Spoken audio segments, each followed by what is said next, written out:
آدم تلقى آدم من ربه كلمات فتاب عليه. هسه الكلمات منو نطق بها بعجالة؟ آدم لو الله سبحانه وتعالى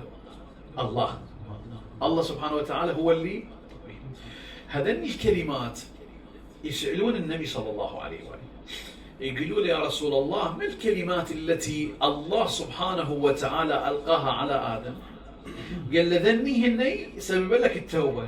سولف فيه نحكي فيه مثل ما إبراهيم وإذ ابتلى إبراهيم بربه أو إذا ابتلى إبراهيم ربه بكلمات فأتمهن قال إني جاعلك للناس إماما.